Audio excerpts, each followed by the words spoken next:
Presiden Prabowo Subianto memanggil Menteri Pertahanan atau Menhan Syafri Syamsuddin dan Menteri Pendidikan Tinggi Sains dan Teknologi Rian Yuliarto ke kediaman pribadinya di Kertanegara, Jakarta Selatan pada Sabtu 4 Oktober.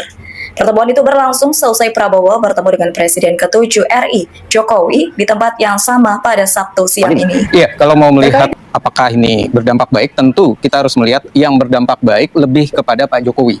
Karena kita harus akui citra Pak Jokowi ketika bertemu dengan Pak Prabowo itu menguatkan para relawan. Itu yang pertama. Dan yang kedua, itu juga menguatkan asumsi di luar bahwa Pak Jokowi ini ingin diminta sebuah perlindungan kepada Pak Presiden secara tidak langsung. Karena banyak kasus yang terjadi. Dari mulai kasus ijazah Pak Jokowi sendiri, ijazah anaknya Pak Gibran, kemudian dari mulai keinginan KPK memanggil Bobi Nasution. Dan juga kita harus melihat kenyataan bahwa ada publik yang mulai mendorong supaya dilakukan sebuah pengadilan atas kasus-kasus ataupun kejadian yang diambil oleh kebijakan dari Pak Jokowi supaya supremasi. Saya sudah juga dikomunikasikan secara intens oleh Prof. Abdul Mukti, ya, Mendikbud, bahwa beliau insya Allah akan menyediakan data ini. Dan ketika saya ini gimana ini, jawaban beliau menarik gitu loh. Jawaban Pak Eko nih? Bukan, Prof. Menteri. Iya, iya. Prof. Menteri. Itu kan kerjaan menteri yang lama. Itu kan kerjaan menteri yang lama. Oke. Jadi semoga. Ini adalah pertemuan paling misterius antara seorang kepala negara dan mantan kepala negara. Tidak ada jumpa pers, tidak ada pernyataan resmi. Bahkan juru bicara istana pun memilih bungkam. Namun misteri itu mulai terkuak ketika beberapa jam kemudian dua pejabat tinggi negara dipanggil. Salah satunya adalah Menteri Pendidikan Tinggi, Sains, dan Teknologi. Publik pun mulai menduga-duga, apakah panggilan ini ada kaitannya dengan sikap terbuka yang belakangan ditunjukkan oleh Kemendikbud dan KPU, yang akhirnya bersedia membongkar seluruh dokumen terkait ijazah Jokowi dan Gibran Rakabuming? Lebih mengejutkan lagi, sebuah podcast di kanal YouTube pendukung Jokowi sendiri, tanpa sengaja membongkar fakta bahwa Gibran adalah satu-satunya lulusan INSEARCH, yang mendapatkan perlakuan istimewa, disetarakan dengan lulusan SMA. Meski podcast itu kemudian dihapus, publik sudah terlanjur tahu. Cuplikannya sempat diunduh dan disebarluaskan oleh akun lain.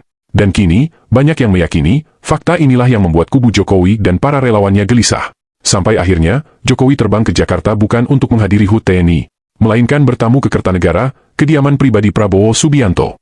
Penasaran apa yang sebenarnya terjadi? Mari kita bongkar, simak penjelasan berikut ini. Gitu ya. Nah, penyetaraan berarti tidak ada. Begitu dia bilang, aduh ngasal banget deh, masa kita cuma dikasih tahu, oh nggak ada ya, berarti ini masuk kursus, masuk lembaga kursus aja. Padahal seharusnya nggak, karena nggak punya seharusnya.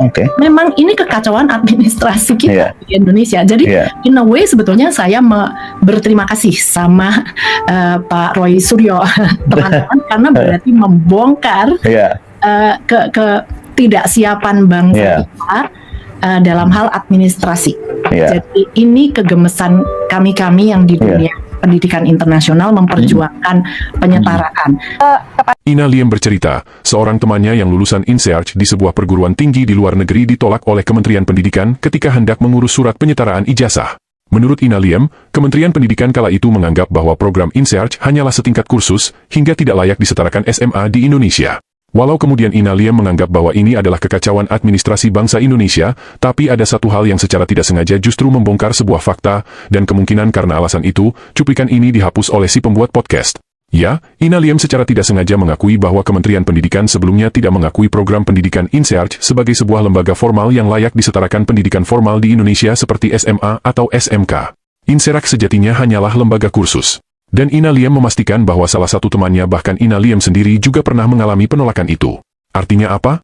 Dengan dikeluarkannya surat keterangan dari Kementerian Pendidikan yang menganggap bahwa ketika Gibran sekolah di program INSEARCH di Australia lalu disetarakan dengan SMK, itu adalah satu-satunya kasus yang terjadi di negara kita. Hanya Gibran yang mendapatkan hak istimewa kursus 1 tahun di INSEARCH, dan lalu dianggap setara satu kelas di sekolah formal di Indonesia. Dan cerita Ina Liem ini sejalan dengan hasil penelusuran Roy Suryo di Kementerian Pendidikan. Ya, Mendikbud bahwa yang 2004-2007 ternyata dia hanya menurut Kemendikbud itu 1,5 tahun. Tapi menurut Pak Iksan Kalonde itu hanya 6 bulan. Dan kalau memang 1,5 tahun, saya tanya Pak, saya ini ketemu Pak Eko Sulistyo dan ada Mas Angga ya, ada Pak Angga itu dari PPID-nya. Saya tanya, ijazahnya ada nggak? Nggak ada. Jadi hanya berdasarkan surat keterangan, raport dari kelas 10 dan kelas 11. Kok aneh? Saya bilang gitu.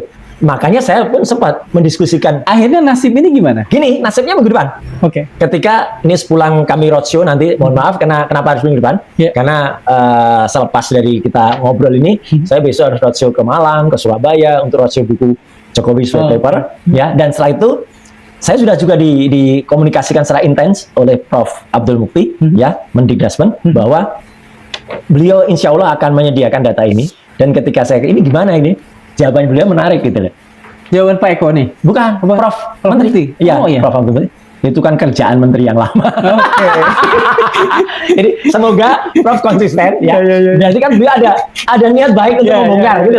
Nah, kerjaan menteri yang lama itu apakah saya nggak pasti ya 2019 itu apakah Nadiem ataukah Pak Muhadjir? Ya kan 2019. Entah siapa. Yang penting ini nggak benar.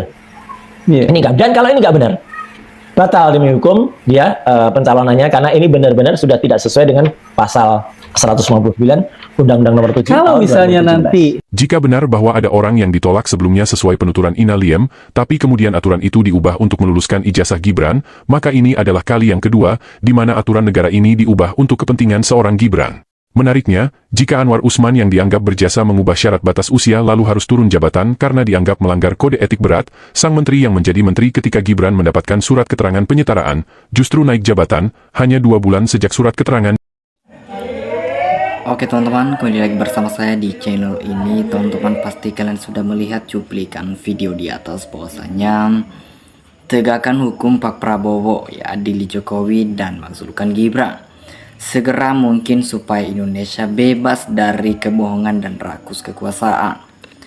Nah, saya pribadi sebagai rakyat Indonesia mengucapkan terima kasih sebanyak-banyaknya atas perjuangan Pak Roy dan Rismo dan juga Dertiva, ya. Perjuangannya sungguh sangat berat dan luar biasa. Inilah yang dikatakan pahlawan-pahlawan sejati atau negarawan-negarawan sejati tanpa lelah, ya, membela kebenaran dan keadilan untuk semua bangsa dan negara. Nah, disinilah integritas presiden, ya, diuji. Semoga beliau tegak lurus dan selalu dalam lindungan Tuhan. Nah, Indonesia sudah susah maju bila tidak dibersihkan dari para penipu dan termul-termul yang bikin konstitusi dari para penipu rusak dan tidak bermartabat karena penuh kepalsuan. Nah, hukum harus ditegaskan lebih dulu. Ya, masalah amnesti atau abolisis itu urusan nanti, ya. Itu perilaku Jokowi sendiri yang terus menerus, ya, merendahkan dirinya sendiri, mau dihormati tapi tidak mau menghormati hukum yang berlaku. Nah, jadi itu kalau kita menginginkan kedisiplinan pendidikan, tegakkanlah aturan yang sebenarnya, nama yang selalu tetap dan juga selalu jangan ada yang melindungi yang sayang salah. Ya, Tuhan telah mengingatkan jangan lakukan tolong menolong, ya, dan kejahatan perbuatan dosa. Nah, bila semua rakyat di seluruh Indonesia harus bangsa dan bersyukur ada orang yang berani menegakkan keadilan dan kebenaran seperti Pak Roy, DR Risman, DR Tiva. Seharusnya DPR dan pihak kepolisian segera bertindak, ya, masalah ijazah palsu baik bapak dan anaknya. Nah, tunggu di pengadilan di Solo kalau berani termul bisa chaos, ya. Pak Presiden harus tegas siapapun yang bersalah. Perilaku Jokowi jangan dikasih hati ngelunjak sama bapak. Ya, kita sebagai rakyat Indonesia sangat berterima kasih atas informasinya dari Bapak Roy Suryo. Ya, semoga mata masyarakat Indonesia ini terbuka lebar atas bobroknya intensi pemerintahan ini. Nah, teman-teman pasti kalian sudah melihat juga bahwasanya berusaha menutupi sudah yang minta perlindungan ke pemimpin negara sudah, ya. Jadi semua tidak berhasil. Nah, kasus tambang lahan semakin terbuka, ya. Hayo Om Roy CS semangat menggempur terus agar terkuat. Nah, mungkin presiden memanggil mendikti soal ijazah atau memanggil menahan terkait keamanan apabila ijazah nanti diumumkan lagi ya. Semoga Pak Prabowo berpihak pada kebenaran untuk rakyat. Nah, Prabowo seharusnya sisa umurnya untuk ibadah ya, membela anak bangsa, bukan membela Jokowi sekeluarganya. Ya, kasihan anak bangsa yang sudah susah berkuliah dengan benar penuh perjuangan harus tersingkir oleh ijazah palsu. Nah, maka di situ wajib dinempelkan Jokowi dan Gibran biar ke depan tidak terjadi pemalsuan ijazah. Nah, insya Allah ya, kebenaran dan keadilan akan menerangi negeri ini dengan diadili ya, dan ditangkapnya Jokowi keluarganya beserta penegak hukum yang membantunya untuk kebohongan. Nah, Pak Presiden Prabowo harus memberi laluan untuk menegakkan hukum, mengadili Jokowi dan anak Gibran yang memiliki ijazah palsu. Nah, bapak sama anaknya sama saja lebih mulai jadi pemulung daripada menjadi pendusta negara. Maju terus Pak Suryo. Nah, Pak Prabowo selama pemilu dibohongin terus, maka dan rakyatnya udah Pak Prabowo atau rakyat bersamamu Pak Prabowo, tegakkan keadilan di negara kita yang kita cintai ini. Ya, rakyat sejahtera Pak Prabowo yang berjuang kebenaran pasti menang, didukung seluruh rakyat Indonesia. Nah, kami sebagai rakyat kecil, tolong Bapak Presiden jangan sampai membantu siapapun yang saat ini tersangkut dengan urusan hukum di negara ini. Dan Bapak fokus berantas kasus korupsi ya, agar di negeri ini kembali menjadi negara yang bersih dan pencuri duit negara. Nah, sampai hati membiarkan lulusan SMP jadi presiden Indonesia. Prabowo Subianto mendadak berhalangan, tetapi mari kita doakan semoga Presiden Prabowo sehat-sehat selalu dan berumur panjang. Nah, teman-teman, jadi inilah dampaknya di negara kita, tentu kepada wibawa bangsa dan negara Indonesia di mata internasional. Bila memiliki kualitas rendah dari pejabat, terlebih dahulu jabatan wapres dan apalagi dipaksakan melalui putusan MK dengan merubah aturan terkait oleh pamannya sendiri. Nah, kita lihat di sini juga bahwasanya satu keluarga mendapatkan hukuman ya, bahwasanya dunia apalagi dan akhirat mati sebagai pemimpin bertanggung jawab di dunia. Nah, sebaik-baiknya dengan bukti-bukti ini seperti surat keterangan penyetaraan kesaksian ini, Liam dan kesaksian yang lain-lainnya, Roy Suryo CS mengajukan kegutaan ya, pembatalan proses terpilihnya wapres sesuai undang-undang yang berlaku. Nah, walaupun Pak Prabowo berlatar belakang mantan militer atau Kopassus, akan tetapi beliau selalu bertangan dingin ya, atau setiap penyelesaiannya, setiap masalah yang muncul di depan mata, semoga Pak Prabowo selalu mendatanganinya. Nah, selalu memor atau cerdas, mestinya Gibran tahu ya, tugas Pak Presiden menjaga tegakan hukum di masyarakat. Jadi saya sebagai penonton berita ijazah palsu ini ingin ya keadilan bagi orang-orang yang benar ya, dan yang bohong harus diberi sanksi oleh pemerintahan atau pengadilan hukum, harus diadili bagi setiap orang tanpa memandang status. Nah, jadi kami sebagai rakyat kecil, Pak Jokowi, apa yang kamu makan lagi di dunia ini? Ya, musabah diri, kamu udah tua, kaya raya, makan pun tidak habis ya, karena itu kita tidak tahu bersyukur nikmat ya.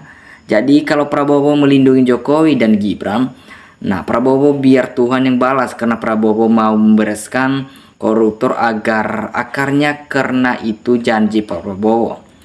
Nah, teman-teman, janjilah akibatnya konstitusi ya, atau peraturan diubah-ubah demi keluarga Joko Widodo. Nah, kita lihat di sini juga bahwasanya cobaan tidak ada hentinya, walaupun sudah tidak menjabat lagi dan sepanjang masih berada di Indonesia. Jadi semoga ini menjadi pelajaran berharga buat anak bangsa. Jangan pernah berlaku curang terhadap peraturan yang sudah dibuat dari disepakati bersama. Ya, walaupun mau melindungi dunia saja memberi prestasi, maling ya bahkan terhambat di dunia, dan pembohong berhebat apa yang akan dipujikan. Nah, ribuan nyawa nggak pernah bersalah melayang di kekuasaannya. Manusia ini sekeluarga berikut termulnya sangat jahat ya, ini sudah fakta dan ini sudah kelihatan sekali. Nah, sebaiknya Pak Prabowo segera bertemu dengan Sri Sultan ya, agar kasus ijazah Jokowi segera selesai. Kuncinya jujur dan adil. Kalau sudah selesai itu tegaskan keadilan lagi.